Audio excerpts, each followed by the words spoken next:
ओम शांति। तो आज विशेष माताओं की भट्टी है। तो माताओं की भट्टी का सोमन है, मैं शिव शक्ति हूं। इस सोमन का अभ्यास करेंगे। मैं शिव शक्ति हूं। पूरा भट्टी का थीम रहेगा मैं शिव शक्ति हूं। क्योंकि अभी नवरात्रि आने वाले हैं। तो नवरात्रि में सभी शिव शक्ति देवियों का लोग आह्वान करेंगे। तो हम उस आह्वान के लिए हमें उन लोगों को, जो लोग पुकार रहे हैं, उनको वाइब्रेशन दें, उनकी समस्याओं का समाधान करें।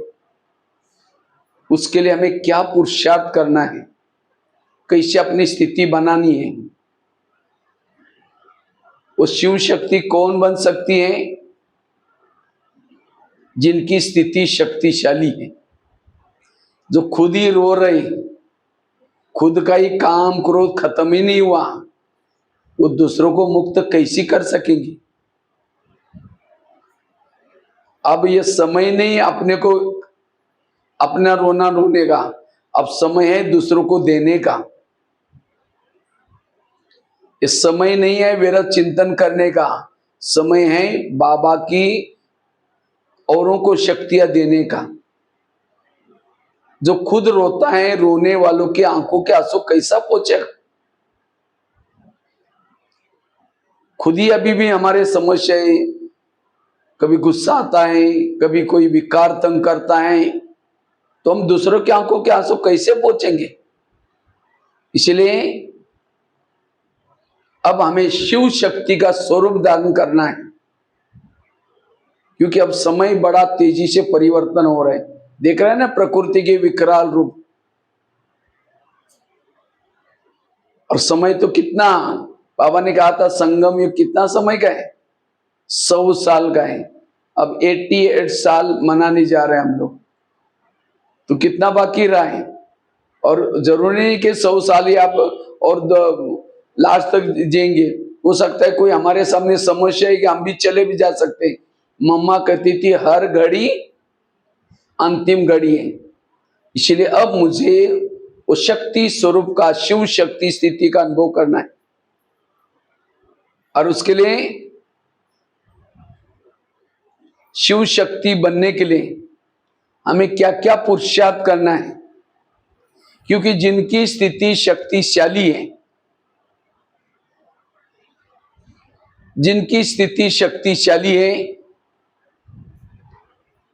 वही वायुमंडल बनाने की सेवा कर सकेंगे। जिसकी खुद की स्थिति शक्तिशाली है,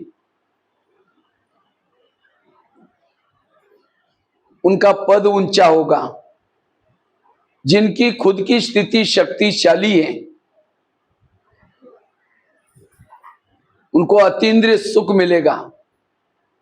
जिनकी स्थिति शक्तिशाली है, चाल चलन चेहरे से सेवा कर सकेंगे। इसलिए वर्तमान समय अपने स्थिति को शक्तिशाली बनाना है, वो शिव शक्ति स्थिति की अनुभूति करनी है। तो शिव शक्ति बनने के लिए सबसे पहली धारणा है पर चिंतन, पर दर्शन, इन बातों से मुक्त बनना है। बाबा ने अभी मुझे लगता है लगभग 1 महीना पहले एक मुरली चलाई थी, संडे के दिन, अव्यक्त मुरली। पर चिंतन, पर दर्शन से मुक्त, परोपकारी बनो। शिव शक्ति देवी मतलब क्या? परोपकार करने वाली, औरों के ऊपर उपकार करने वाली। लेकिन कब परोपकार कर सकेगी? जब पर चिंतन से, पर दर्शन से, पर मत से मुक्त होकर के जो सोचिंतन करती है, वही क्या बनेगी? परोपकारी। और मुझे लगता है उस मुरली के ऊपर हमने मधुबन से क्लास भी कराया था ऑनलाइन में, मुझे अभी भी याद है। वो संडे की मुरली का क्लास रिवाइजेशन होता है, उसमें मुझे खास तुलसीबाई ने बोला था कि आप क्लास कराना। तो ये परचिंतन, जो परचिंतन करता है वो शिव शक्ति स्वरूप धारण नहीं कर सकता। परचिंतन मतलब जो खुद रोता है, रोने वालों के आंखों के आंसू नहीं पहुंच सकता। और माताएं ज्यादा करते परचिंतन, क्योंकि माताओं में सहन शक्ति नहीं है। सहन शक्ति ज्यादा है कम है? हाँ, माताएं ऐसे नहीं, सहन तो बहुत करती हैं, माताओं में सहन शक्ति बहुत है, लेकिन सहन की भी बातें अपने तक नहीं रखेगी।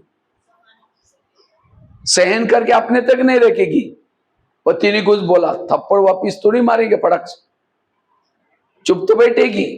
लेकिन जैसा पति खेती में चला गया, ऑफिस में चला गया, पड़ोसनी के बाद जाकर के बैठेगी, फिर पूछेगी खाना खाया, कहेगी अरे क्या खाओ, मेरे पति ने आज बड़ा घमासान किया। वो कहेगी मेरा भी कोई कमाई क्या। वो अपने घर की सुना रहे, वो अपने घर के सुना रहे, उसको कहेंगे परचिंतन। वो जाते जाते कहेगी मैं कभी कभी धमकाती हूं, तुम भी कम नहीं करना, न तो सिर पर बैठेगा, अभी से कंट्रोल में रख। बस वो बातें सुन के आई और सारा दिन वही चिंतन चलता, अब शाम को आएगा धमकाऊं, मैं भी अर्धंग नहीं हूं, मैं भी कोई कम हूं क्या, मेरा भी तो अधिकार है, मैं भी यहाँ सारा दिन मरती रहती हूँ यहाँ। यही मेरा चिंतन। फिर शाम को जब आता है पानी मांगता है, कैसे नहीं गए, ले तेरे को आता नहीं, गुस्से से पानी दे दिया। खाना भी गुस्से से बनाया, बर्तनों को जोर जोर से पीटते हुए बनाया।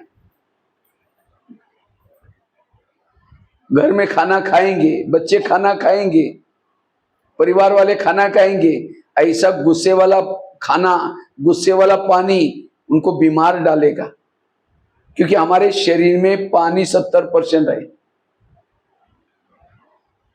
जब अमृत देते कैसे देते हैं, बड़ा प्यार से देने वाला देता है, और लेने वाला भी बड़ा प्यार से लेता है, ऐसा करके ऐसा करे, वही पानी है। पानी कोई दूसरा नहीं, देने वाला प्यार, वो अमृत बन गया। और गुस्से वाला दिया हुआ पानी जहर पिला रहे अब।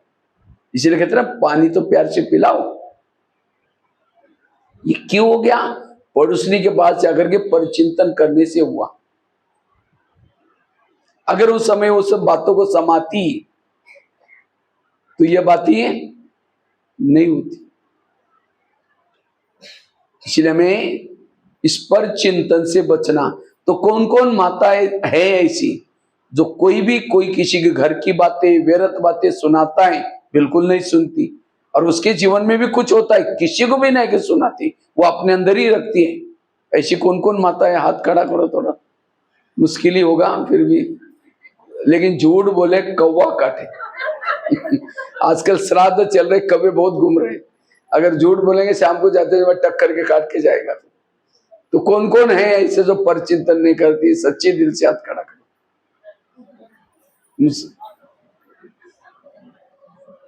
2-3 है, बाकी इसका मतलब सब करते हैं। तो जो परचिंतन करते, शिव शक्ति कैसे बनेंगे?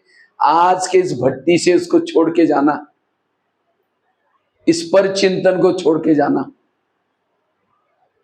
तब आप शिव शक्ति बनेंगे। क्योंकि परचिंतन करने से वायुमंडल खराब हो जाता है। जहां परचिंतन है वहां लक्ष्मी वास नहीं करेगी, उस घर में बरकत नहीं होगी, वहां पानी के मटके भी सूख जाएंगे, आपस में संबंधों में कड़वाहट आएगी, वहां सुख नहीं होगी, शांति नहीं होगी। क्योंकि ऐसी परचिंतन की बातें करने से एक विकार की उत्पत्ति होती है। कौन सा? क्रोध।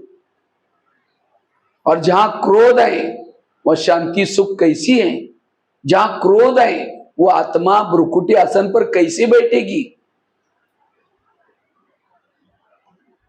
जहां परचिंतन है वहां बुद्धि का ताला लग जाता है।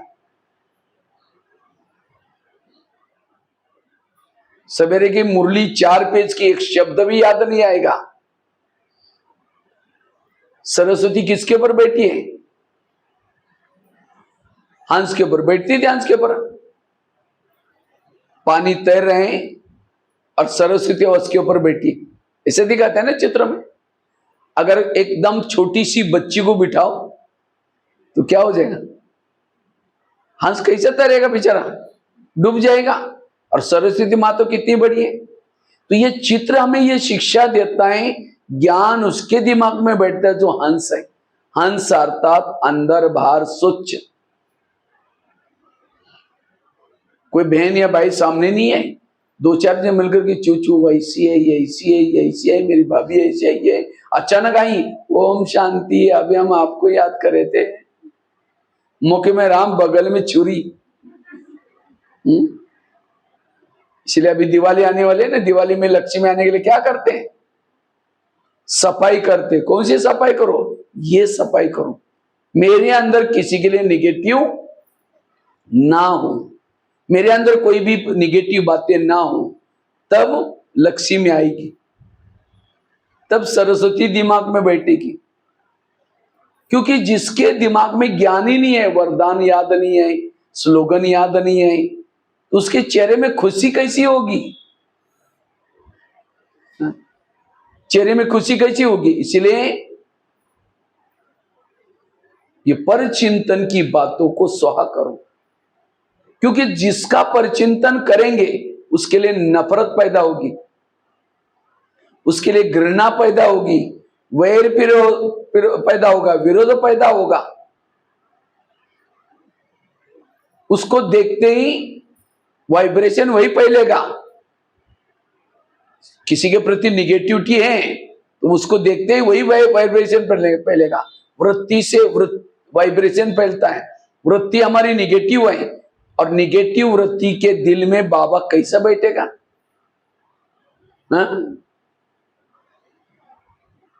इसलिए बाबा कहते बच्चे ये पुरुषार्थ करो इस भट्टी से में। इसलिए कभी कभी मुरली में बाबा कहते बच्चे झगमई झगमई नहीं करो, बच्चे किसी का परिचिंतन नहीं करो। ये बाबा क्यों ऐसी धारणा बोलता है?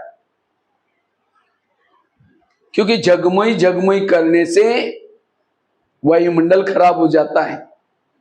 झगमई झगमई करने से टाइम वेस्ट हो जाता है। आकाश में थूकेंगे, थूका कहां आएगा? अपने मुंह पर आएगा। अगर किसी की व्यर्थ बातें करेंगे तो अपना ही समय चला गया, शक्तियां चली गई। इसलिए अब मुझे इन बातों से बचना है। जो परचिंतन करता है उसके जीवन में गुण और शक्तियां भी नहीं होगी। परचिंतन करने से खुद का गला कट जाता है। हमें किसका गला काटना है? माया का गला काटना है। लेकिन हम किसका काट रहे हैं? इसलिए कहते हैं ना, कृष्ण ने क्या क्या? सुदर्शन चक्र। सुदर्शन मतलब कोई चक्र ऐसा नहीं, माना उन्होंने सदा ब्रह्मा बाबा ने क्या किया? अपने बारे में चिंतन किया, अपना चिंतन किया, और इस सुदर्शन से असुर मतलब जो हमारे विकार थे वो खत्म किया। इसी तरह हमें भी क्या करना है? हमें भी अपना दर्शन करने वाला चक्र घुमाना है। और हमारे अंदर जो काम क्रोध जो गले राक्षस बैठे हैं उसको मारना है। अब उसको मारने के बजाय हम उल्टा घुमाएंगे, प्रदर्शन करेंगे, अपना गला कटेगा। अपना गला मतलब हमारा समय चला गया, शक्तियां चली गई, वायुमंडल खराब हुआ, अपना ही घाटा हुआ। तो दूसरे का परिचिंतन करने से घाटा किसका हुआ? खुद का ही। और दूसरे का परिचिंतन करेंगे तो भगत बनना पड़ेगा। अभी तो आप लोग भजन नहीं करते ना। इसमें से मंदिर में कौन कौन जाता है, भजन कीर्तन में शामिल होता है? वो हाथ खड़ा करो। भजन कीर्तन कोई नहीं जाते। अभी तो बीके बन गए ना। वो तो भजन स्थूल वाला छोड़ दिया, लेकिन अगर 2-4 जन मिलकर के परिचिंतन करते हैं, ये भी क्या हो गया? ये भी कीर्तन भजन हो गया। उस कीर्तन भजन में 2-4 जन इकट्ठे होते हैं। एक जन क्या करता है? गाता है देवी के महिमा, हे देवी तुम महान हो। तो उसकी महिमा गाता है। दूसरा क्या करता है, पीछे से ढोलक बजाता है। ये क्या करता है, झांझ बजाता है, मदारा भी बजाता है। 2-4 लोग सुनते, 10-12-100 लोग सुनते हैं, उसको क्या कहेंगे, कीर्तन भजन। तो परचिंतन में भी क्या होता है, 2-4 जन इकट्ठे होंगे, एक कहेगा वो है ही ऐसी, दूसरा कहेगा हाँ मेरे साथ भी ऐसा किया, तीसरा बीच में कहा मेरे साथ भी कभी एक दिन किया था उसने। अगर यहां किसी का परचिंतन करेंगे तो वही व्यक्ति क्या करेगा, जिसका परचिंतन किया वही व्यक्ति, जिसका परचिंतन करे वो तो भगत बने, मूर्ति तो बनेंगे। उसके शहर में जाकर के कीर्तन गाना पड़ेगा, ये देवी तुम बड़ी महान हो। यहां क्या बोला था, वो है ऐसी, लेकिन वहां क्या करना पड़ेगा, एक जन्म तक ये देवी तुम बड़ी महान हो। हाँ में हमें लगेगा, ढोलक बजाने का काम करेगा। इसलिए बाबा कहते बच्चे पर चिंतन से बचे रहो। जितना पर चिंतन से बचे रहेंगे शक्तिशाली बनेंगे। अगर आपका किसी ने किया भी तो भी कोई ये नहीं करो, जब योग में बैठेंगे बाबा को, बाबा आज आपने एक बहुत अच्छा भगत भेजा था, उसने बहुत अच्छा फूल डाल के गया, आपका बहुत बहुत धन्यवाद।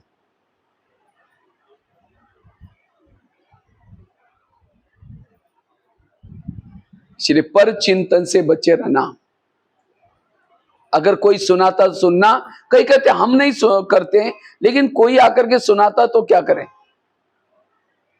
आवाज थोड़ा कम आ रहा है क्या, आवाज आ रही थी, कम हो गए क्यों, आवाज कम कम आ रहा है, बोलो।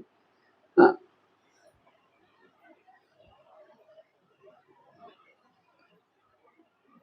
कई कहते हम तो नहीं करते, लेकिन कोई आकर के सुनाता तो क्या करें।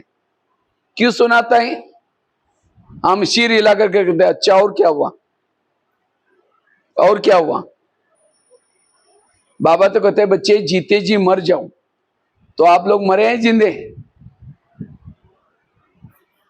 हाँ आप लोग मरे हैं जिंदे, हाँ मर गए या कभी, अच्छा थोड़ा तो माता बोलते थोड़ा थोड़ा जिंदे।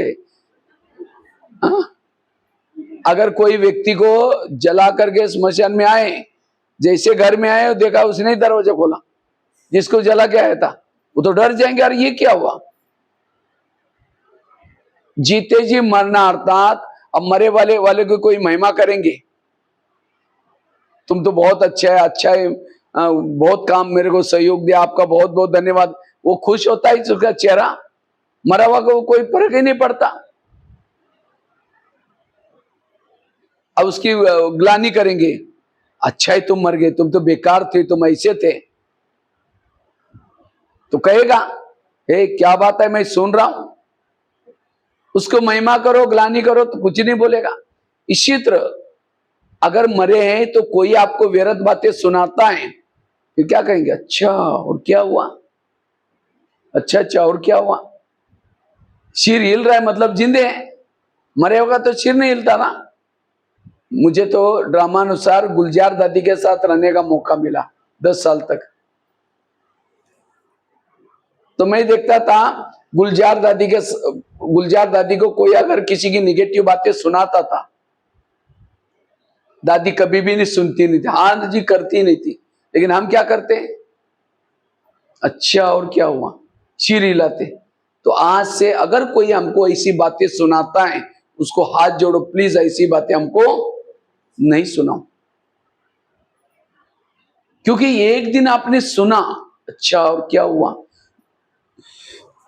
तो दूसरे दिन क्या करेंगे, वो आपको फोन करके बुलाएंगे, कह के आ जाओ, वंडरफुल बात मैंने देखी, आ जाओ। या खुद वो आएगी सुनाने के लिए, कह के अरे तुमको मैंने बुलाया तुम आई नहीं, आओ मैं बताओ, बस दोनों बैठे शुरू हो गया।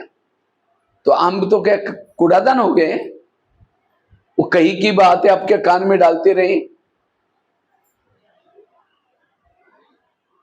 इसलिए बाबा कहते हैं जिस कान में अमृत डाला उसमें झेर मत डालो।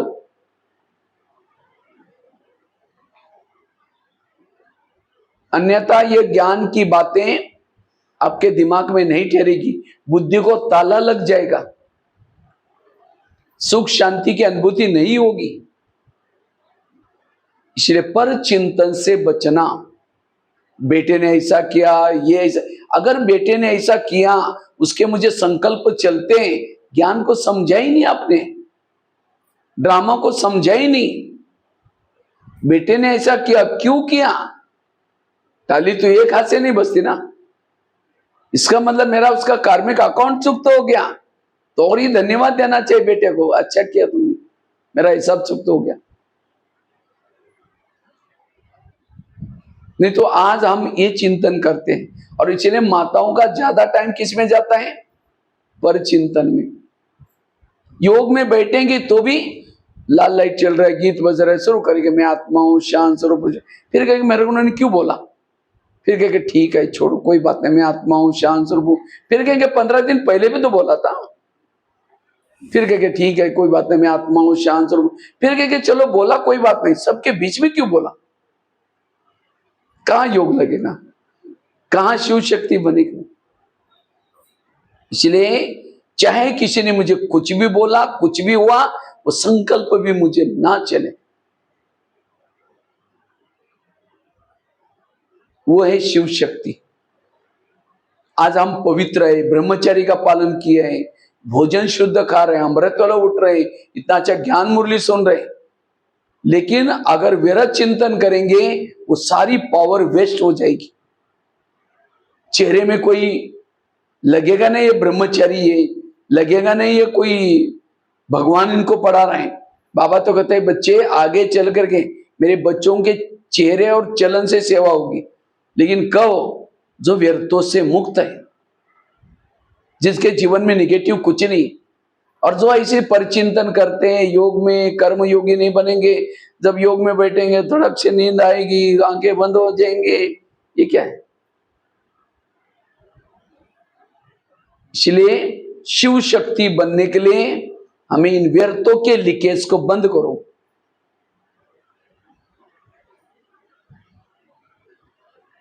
पर चिंतन से, जैसे कोई उल्टी करता है, उल्टी कहां करता है? कोई भी वोमिटिंग करता है, कहां करता है? वॉश बेसिन में।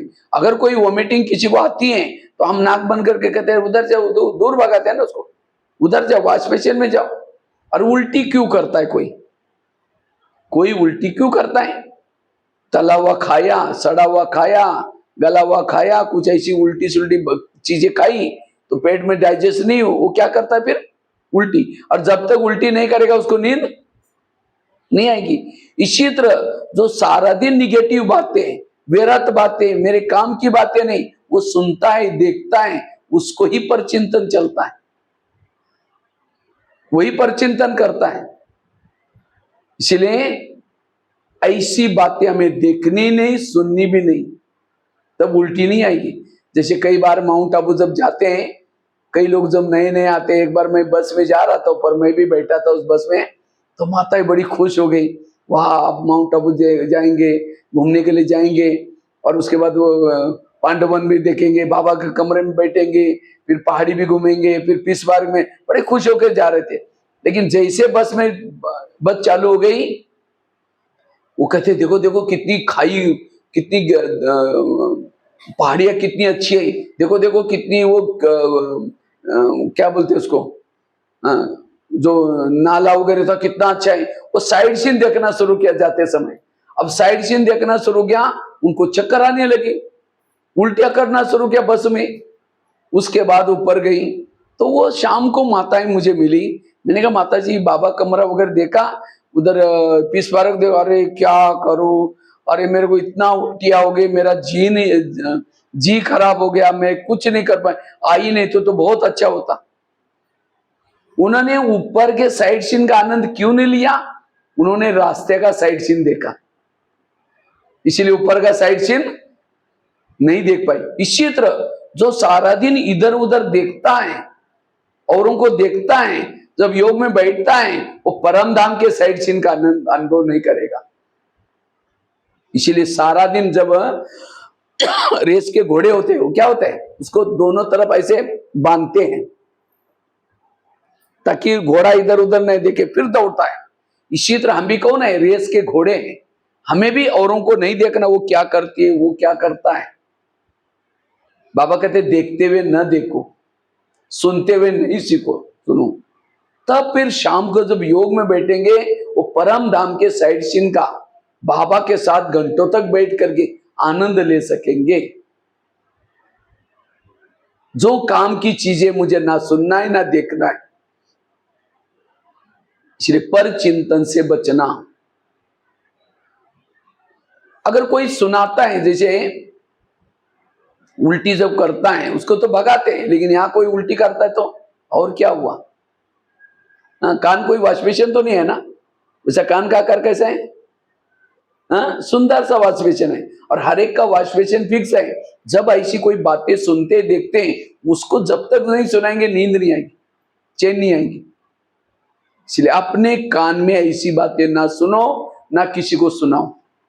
अच्छा, सुनाने वाला तो पाप कर्म कर रहे हैं, लेकिन हम भी क्या करते हैं, अच्छा अच्छा अच्छा और क्या हुआ। सिर हिलाएंगे तो उसको भी क्या हो गया, उमंग हो गया। इसलिए हमें हाजिर करके उसको सहयोग नहीं देना है। किसी के घर में जाऊं, उनके बच्चे भी बैठे, बाप भी बैठा है, बच्चों को कहेंगे बच्चा ठीक नहीं, नालायक है, ऐसा है वैसा है, और बाप को कहेंगे बहुत अच्छे, आप कितने अच्छे। बाप कहेगा तुम पहले यहां से भाग जाओ, तुमने मेरे बच्चों की गिलानी की तो मेरे को अच्छा बोलता है। क्योंकि हर माँ बाप को अपने बच्चे क्या होते हैं, प्यारे होते हैं। इसी तरह सारा दिन क्या करेंगे, ये बहन ऐसे, वो भाई ऐसे, वो मेरी भाभी ऐसे, पड़ोस ने ऐसे, सारा दिन दूसरे की बुराई करेंगे। और शाम को योग में बैठेंगे, मीठे बाबा, प्यारे बाबा, अब शांति के सागर, दया के सागर, आनंद के सागर। बाबा कहेगा मैं भूल गया था, मुझे याद दिला रहे, पहले तुम यहां से जाओ। तुमने मेरे बच्चों की गिलानी की। आपकी भाभी है, पड़ोसनी है, पति है, किसके बच्चे हैं, बाबा के। अगर उन्हीं की गिलानी करेंगे और योग में बैठ करके बाबा को कैसा अच्छा लगेगा। भगवान से प्यार करने से पूर्व भगवानी रची हुई दुनिया का हर इंसान मुझे प्रिय चाहिए। इसलिए आज से मुझे किसी के दोष ना देखने हैं ना सुनने, पर चिंतन से बचना। अब रास्ते में जा रहे हैं, अचानक किसी ने कीचड़ डाल दिया तो क्या करेंगे, अचानक डाल दिया, कपड़े अच्छे पहन के जा रहे थे, अब कपड़े नहीं चेंज करेंगे तो लोग बोले अरे क्या गंदा पहन कर घूम रहे। वापिस जाएंगे, कपड़े चेंज करेंगे, टाइम तो वेस्ट हो गया ना। इसी तरह हम ज्ञान योग करके निकल रहे थे, बहुत अच्छे अमृत वाला की योग किया, अचानक रास्ते में कोई मिल गए, ओम शांति कैसे चल, भले बीके हैं, ओम शांति कैसे चल रहे क्या, अरे बहुत अच्छा उन्नति कर रहे। लेकिन हमारे यहाँ तो क्या है, इतना बहने ये नहीं, उस सेंटर पर देखो ऐसा होता है वैसा होता है, शुरू किया, कितना वेस्ट करते हैं, क्या क्या करते हैं, कुछ ना कुछ नेगेटिव, स्थिति बिगड़ गई। फिर दिल खाएगा, अरे मैं क्या बोल दिया ये, पर चिंतन किया, बाबा ने तो आज मुरली में ऐसा बोला था, स्थिति बिगड़ गई। फिर दूसरे दिन मुरली सुन करके जा रहे थे, अचानक कोई मिला तो क्या करना चाहिए, जिसने कल क्या डाला था, किचड़ा डाला था, व्यर्थ बातें सुनाई थी, आज वो सामने मिला तो क्या करना है, कहेंगे कल जो किचड़ा डाला ना बड़ा मजा आ गया, आज फिर डालो, कैसे कहेंगे, उसे तो किनारा करेंगे ना। इसलिए ऐसी कोई बातें सुनाता उसे किनारा कर लो। जो कोई किसी की सेंटर की, मधुवन की, भाई बहनों की व्यर्थ बातें सुनाता उसे किनारा करना। ऐसी बातें ना सुनना ना सुनाना, वो है शिव शक्ति। इसलिए पर चिंतन से बचना। अभी नवरात्रि आ रहे हैं तो नवरात्रि में क्या करेंगे, नवरात्रि में देवियों को दिखा देना, असुरों को मार दिया। तो इस साल कौन सा असुर मारो, अपने अंदर की व्यर्थ बातें, परचिंतन, इसको, इस राक्षस को मार दो। ये परचिंतन राक्षस आपका टाइम वेस्ट करता है, भावनाएं खराब करता है, आपस में दुरिया पैदा करता है, संबंध बिगाड़ देता है। इसलिए बिल्कुल किसी का परचिंतन नहीं करना, क्योंकि हर एक का पार्ट अपना अपना है। वो भाई को बुला कर लेके आना, भाई गीत बजेगा ना,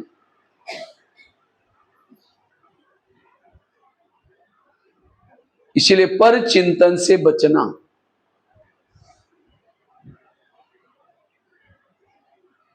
ठीक है, आज से कोई अगर किसी की बातें सुनाता है, ना सुनना ना किसी को सुनाना।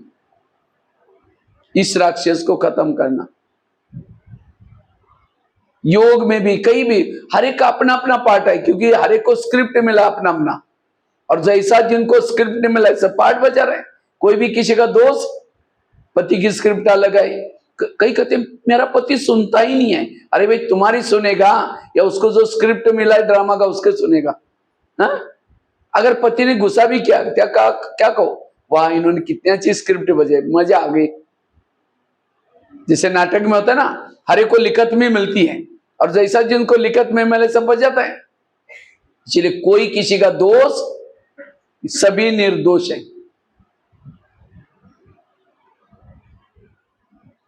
इसलिए व्यर्थों से मुक्त, और तब ज्ञान का चिंतन। एक म्यान में दो तलवार नहीं रह सकती, या एक तो चलेगा पर चिंतन, एक तो चलेगा सो चिंतन। क्योंकि जिसका परिचिंतन करेंगे उसके लिए भावनाएं निगेटिव। और याद रखना, भावना और योग इसका बहुत गहरा कनेक्शन है। जितनी सेंटर के लिए भावना अच्छी, बहनों के प्रति भावना अच्छी, जितना सबके लिए भावना ऊंची, वही तो क्षमा करेगी, वही दुआएं देंगी, वही शुभकाम। अगर किसी के लिए भावना खराब है तो क्या करेंगे? बददुआई देंगी। और बददुआई देने वाली देवी, मंदिर में देवियों का पोज कैसा है? वरदान आता है, मुस्कुराता चेहरा है। अगर देवी को कोई गाली भी देगा, हाथ नीचे करके चेहरा पीछे करती हैं। और हमें कोई कुछ बोलता है तो 15 दिन उसे बात नहीं करेंगे, ओम शांति भी नहीं करेंगे। वरदान हाथ के बजाय ऐसा कोई देवी का पोज है? इसलिए ये पर चिंतन से सारा ये संबंध बिगड़ जाते हैं। इसलिए बचना। सब खड़े रहेंगे, वो भाई को बुला ना भाई। तो बात चल रही थी, हमें अपनी स्थिति को पावरफुल बनाने के लिए जो आजकल विघ्न रूप में है, वो है परचिंतन। बाबा कहते हैं आगे कई हमारे अच्छे अच्छे बच्चे थे, बहुत सेवा करते थे, ज्ञान योग करते थे, लेकिन आज वो है ही नहीं, चले गए।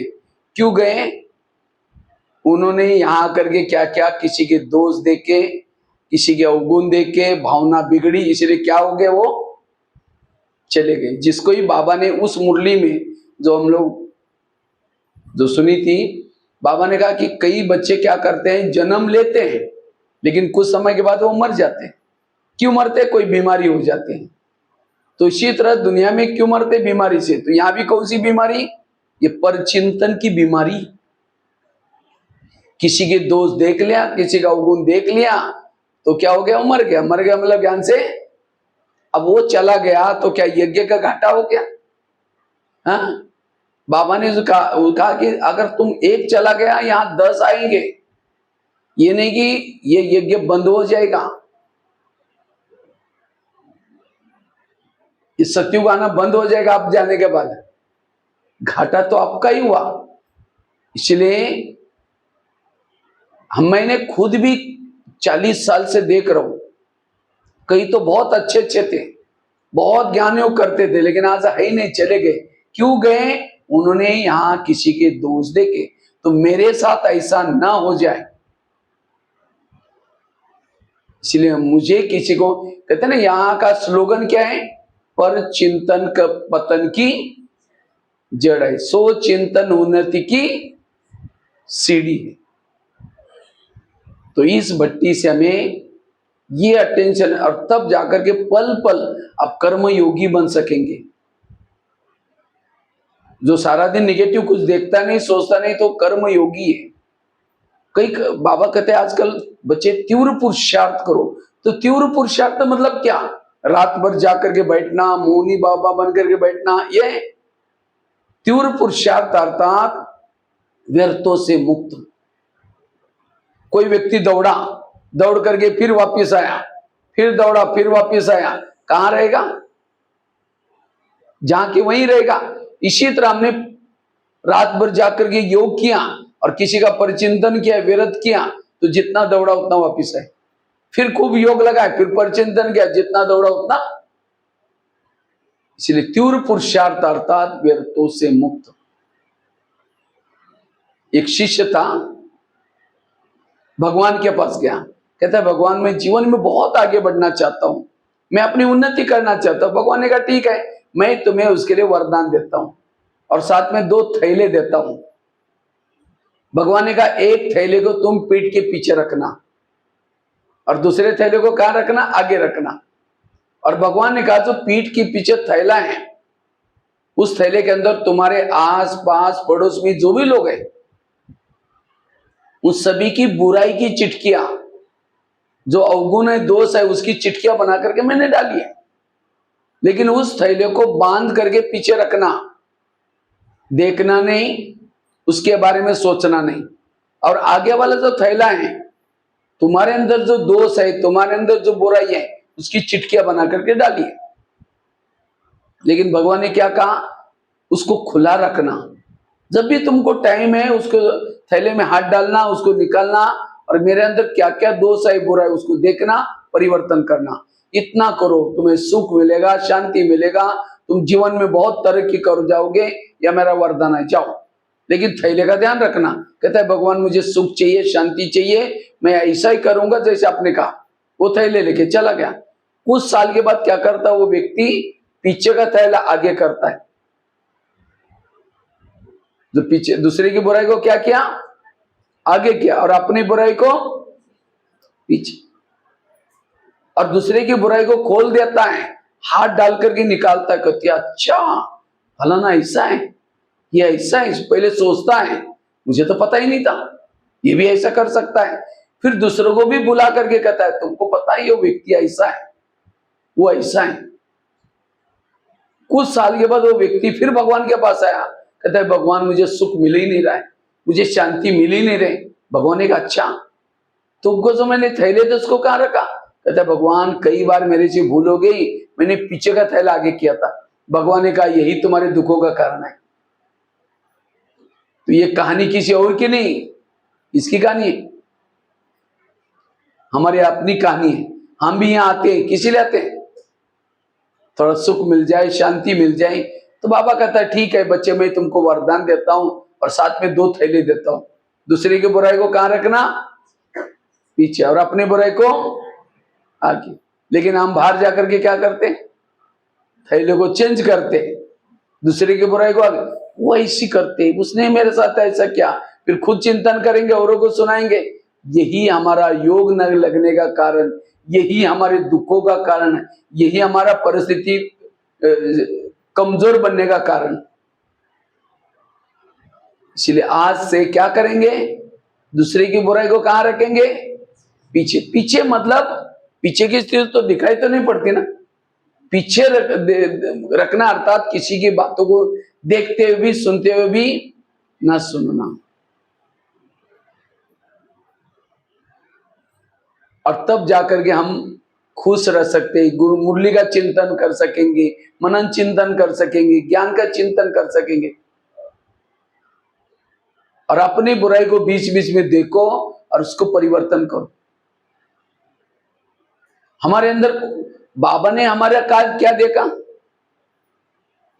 गुण देखा।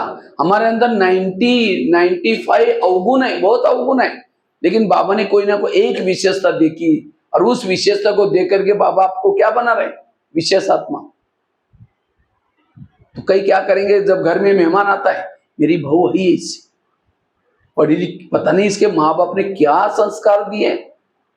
कोई मेहमान को क्या करे, उसके वर्णन कर रहे, अब वो दूर से देख रहे, सुन रहे, तो उसको कैसा लगेगा।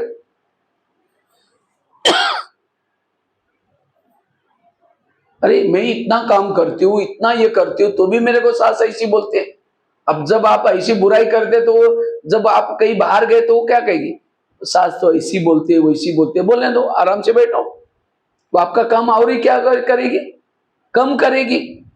इसीलिए अगर बहू से काम ज्यादा लेना है, उसको सुधारना है, तो क्या करो, कोई भी घर में मेहमान आता, बहू की महिमा करो। क्या कहो, मेरी बहू बहुत अच्छी, इनके माँ बाप ने इतने अच्छे संस्कार दिया, हम खाना बनाना नहीं जानते, वो अच्छा अच्छा बनाते हैं, दाल अच्छी बनाती है, सम भी मोहम्मद समा बहुत अच्छा बनाती है। महिमा करो, महिमा करने से व्यक्ति को उमंग आता है। बाबा का मुरली का पहला माव क्या होता है? कौन सा होता है? मीठे बच्चे। हम मीठे हैं, है मीठे। कोर्स करते ही दूसरे दिन क्या बोल सुनना शुरू किया? मीठे मीठे मीठे बोल करके, मीठे मीठे बोल करके हमको कितना मीठा बनाया। ये है भगवान का सुधारने का तरीका, महामंत्र। ताली तो बजाओ। इसीलिए हमें भी किसी को सुधारना है। अगर बच्चे को सुधारना है, दोष नहीं देखो, नहीं तो क्या करें, मेरा बच्चा तो गधाई है, इसको कोई अक्ल नहीं, कितना भी इसको अच्छा से कपड़े पहनाओ, ये गधाई की तरह काम करता है। अब गधा बोलेंगे जाएगा, मिट्टी में लिटपुट करेगा, लात भी मारेगा। क्यों? क्या बोला इसको? गधा। इसलिए जैसा सोचोगे वैसा बन जाओगे। जैसा जो एसएमएस आप भेजेंगे, दूसरे वाले भी आपको वही एसएमएस भेजेंगे। 10 ये दुनिया एक गुंबज है, इसमें जो बोलोगे वही रिटर्न होता है। अगर आप पड़ोसने के बाद जाकर के कहेंगे मेरा पति तो बड़ा खराब है, पता नहीं ये क्या है, तो उतना ही वो एसएमएस उसके बाद जाता है। वो भी क्या कहेगा? मेरी पत्नी बहुत, वो 10 बार बोलेगा। करते करते दोनों की दूरियां। अगर पति कैसा भी हो, कहो कि मेरा पति बड़ा अच्छा है, बहुत अच्छा है, भले वो झगड़ा कर रहे हैं, मार रहे हैं, तो भी क्या कहो? बहुत अच्छा। अच्छा अच्छा बोल करके क्या हो जाएगा वो? अच्छा बन। ये है सुधारने का तरीका। इसलिए कभी भी निगेटिव नहीं, पॉजिटिव। आप अच्छे एसएमएस भेजो, शुभकामना भेजो, दुआएं भेजो। अगर किसी को कहेंगे इसका तो सत्यानाश हो जाए, पता नहीं मेरे साथ क्या करती है, ये सत्यानाश शब्द जाएगा, उसका तो सत्यानाश करेगा, वापिस आपका भी सत्यानाश ही होगा। इसीलिए कहना है शुभकामना। मुझे लगता है नेपाल में एक शुभकामना दिवस भी होता है। मैं कभी एक बार था तो मेरे को बहनों ने कहा भाई जी आज एक प्रोग्राम रखा है, शुभकामना दिवस है। एक मनोकामना मंदिर भी है कहीं मुंगलिंग के पास, हम गए, देखा था। तो आप सभी क्या करेंगे? शुभकामना की देवी बने, क्योंकि देवी मतलब शुभकामना रखने वाली, बदवाई देने वाली नहीं। दूसरे का मुंह काला करोगे, पहले खुद की उंगलियां काली हो जाएगी। जितना बुरा करेंगे, इसलिए पर चिंतन नहीं। इसलिए आज से दूसरे की बुराई को कहां रखेंगे? पीछे, और अपनी बुराई को आगे। उसको आगे नहीं लेना है, अपनी बुराई को आगे रखेंगे।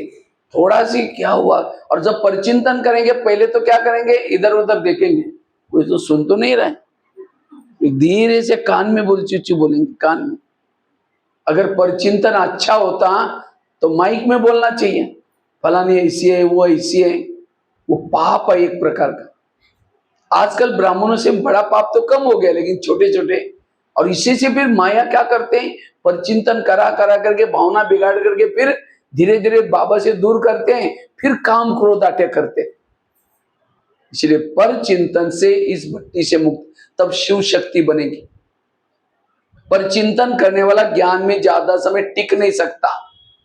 एक सत्संग चलता था, सत्संग में बहुत सारे लोग आते थे। तो एक दिन गुरुजी ने शिष्य को कहा, गुरुजी शिष्य को कहता है गुरुजी मुझे एक वरदान चाहिए। तो गुरुजी ने कहा क्या वरदान चाहिए? कहते हैं मेरे बारे में सबके दिल में क्या चलता है ये मैं जानना चाहता हूं। तो गुरुजी ने कहा ठीक है, मैं तुम्हें उसके लिए वरदान देता हूं, और साथ में एक छड़ी देता हूं। छड़ी मतलब मांत्रिक डंडा।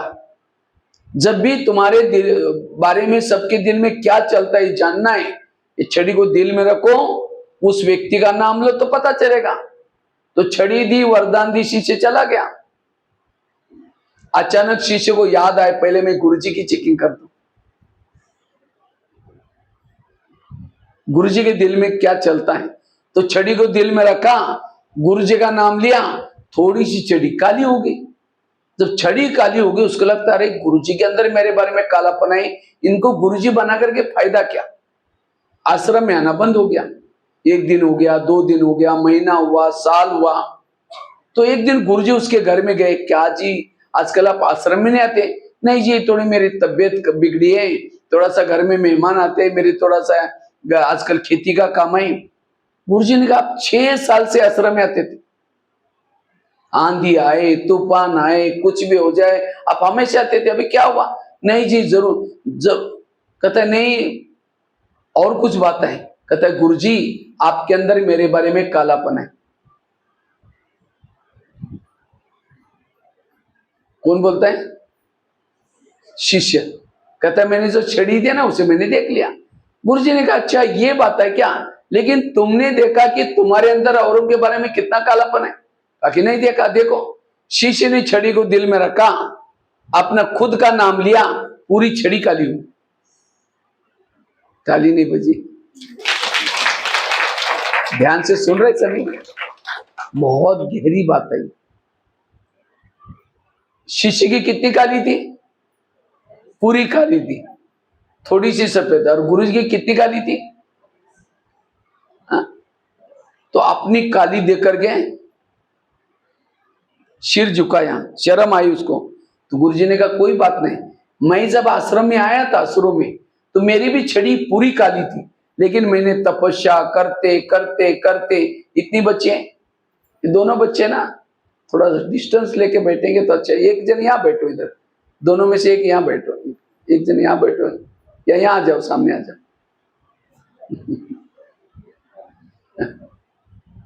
बस ठीक, ये बच्ची को इधर बैठे, आप यहाँ जाइए, इसके पीछे आ जाओ, माता जी पीछे। बस यहाँ नहीं बैठो, ठीक।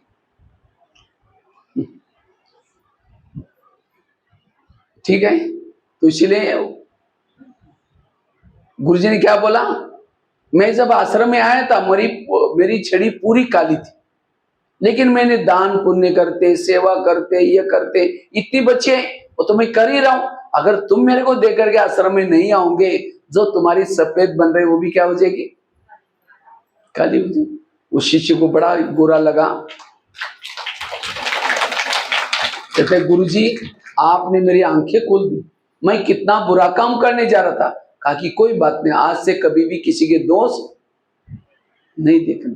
ये कहानी किसी और की नहीं, ये हमारी अपनी है। हम भी यहाँ जब आश्रम में आते हैं शुरू में, तो हमारी जो काली आत्मा थी, पतित आत्मा थी, वे सेवा करने से, मुरली सुनने से, योग करने से क्या हो जाते हैं?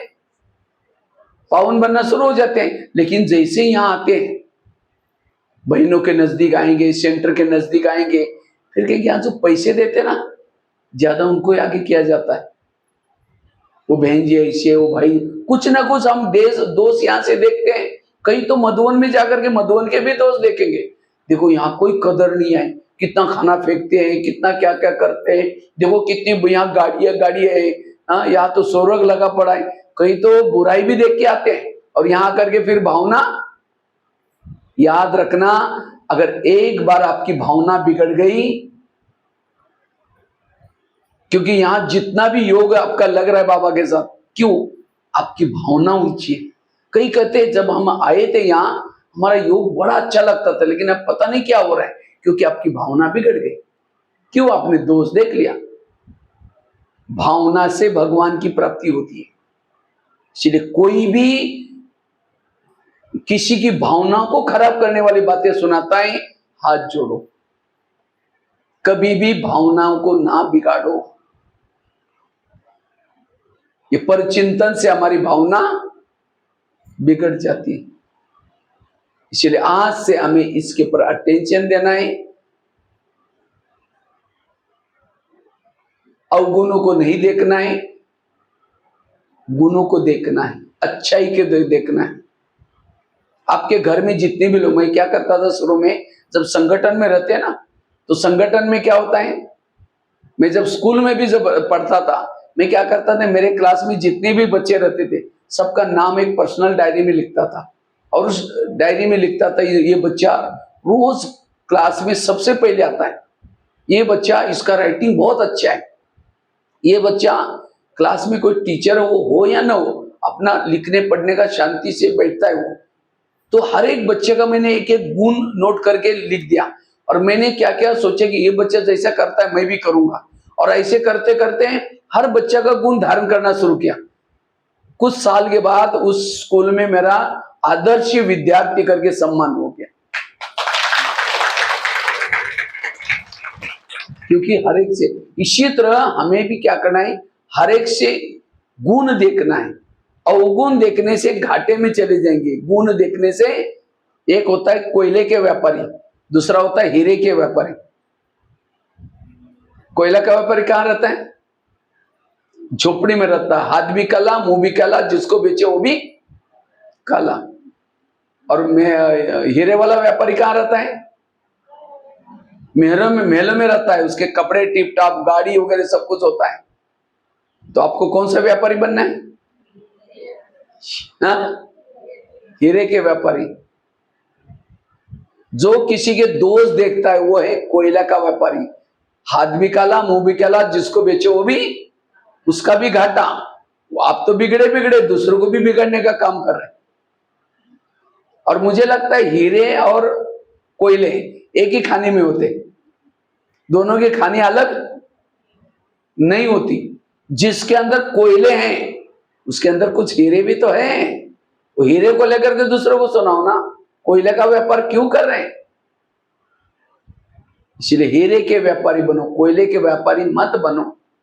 बाबा ने एक मुरली में कहा था, जब कोई बच्चे आपस में मिलकर के ज्ञान की चिटचाट करते, योग लगाते, ऊपर खुशबू आते हैं, मैं नीचे से, ब्रह्मा बाबा तपस्या कर रहे हैं तो नीचे से खुशबू आते हैं, तो मैं देखता हूँ खुशबू कहां से आ रहे हैं। बाबा ऊपर डांस करता है, वाह बच्चा वाह करके गुणगान करता है। लेकिन कई बार क्या होता है, कहीं नीचे से बदबू आती है, तो मैं देखता हूँ क्या हो रहा है, तो दोनों मिलकर के किसी की बुराई कर रहे हैं, ये ऐसा है वो ऐसा है। तो बाबा ने उस मुरली में कहा था, मुझे अगर परमिशन होती है तो जाकर के उस बच्चे का मुंह बंद कर लेता है, तुम क्या कर रहे हो, टाइम वेस्ट कर रहे हो। लेकिन मैं साकार में आकर के ऐसा नहीं करूंगा। तो हमें खुशबू फैलाना, जैसे कोई फैक्ट्री से धुआं निकलता है तो गवर्नमेंट क्या करता है, क्योंकि पॉल्यूशन से कितना सारे बीमारी क्या क्या होता है, इसलिए क्या करता है, बंद करता है। इसी तरह अगर हम भी परचिंतन करेंगे, धुआं निकलेगा तो बाबा ऊपर से अव्यक्त होतन से देखेगा ये नेपाल से कौन सी फैक्ट्री से निकल रहे, तो उसके बुद्धि का ताला बंद। मुश्किल से 63 जन्मों से चिल्ला रहे थे, भगवान ताला खोलो ताला खोलो, फिर खोल दिया, फिर परचिंतन करना शुरू किया, फिर ताला बंद हो जाए। इसलिए आज से हमें कभी भी आपस में मिलो, ज्ञान की चिट्ठियां और कुछ नहीं। अपने अंदर की जो बातें, अगर कि समझो कोई समस्या है, समाधान करने वाला योग्य व्यक्ति वहां जाकर सुनाओ ना। अब जो कोई भी समस्या का समाधान नहीं करने वाले, उसको जाकर सुनाने से क्या हो गया, उसका टाइम वेस्ट कर दिया, खुद का टाइम भी वेस्ट किया, वायुमंडल भी खराब किया। अगर आपका समाधान करने वाले योग्य लोग हैं, जिसको निमित्त बनाया, उनके पास जाकर के अपनी समस्या सुनाओ, या बाबा के सामने बैठ करके सुना, बाबा इस आत्मा ने ऐसा ऐसा किया, देखो आप ये, बाबा को सुनाओ। इसलिए हमें एक दूसरे को सुना करके अपना टाइम वेस्ट नहीं कर, तब हम शिव शक्ति बनेंगे। परचिंतन वही करता है जो सहन नहीं करता, जिसके पास सहन शक्ति की कमी है वही परचिंतन करता है। इसलिए सहन शक्ति की देवी बनो। तो कान में उल्टी नहीं लेनी है, किसी के कान में उल्टी नहीं करनी है। थैले वाली कहानी बताई, पीछे का थैला आगे नहीं लेना, हाजी हाजी करके सिर हिला करके उमंग उत्साह नहीं बना। साथ में छड़ी वाली कहानी बताई, दूसरे के दोष नहीं देखना, पर चिंतन से बचना। तो सभी हाथ आगे करेंगे। प्यारे बाबा, ये संगम युग चल रहा है, इस संगम युग में हम किसी का परचिंतन नहीं करेंगे, परचिंतन करके वायुमंडल खराब नहीं करेंगे, परचिंतन से मुक्त बनेंगे। इस परचिंतन रूपी राक्षस को इस नवरात्रि में बलि चढ़ाएंगे। आज से कभी भी दोष नहीं देखेंगे और किसी को भी नहीं सुनाएंगे। परचिंतन से मुक्त होकर के सदा स्वचिंतन करेंगे। ओम शांति। ठीक है, इस हाथ की अभी लाज रखना। ठीक है, चलो 2 मिनट खड़े होकर के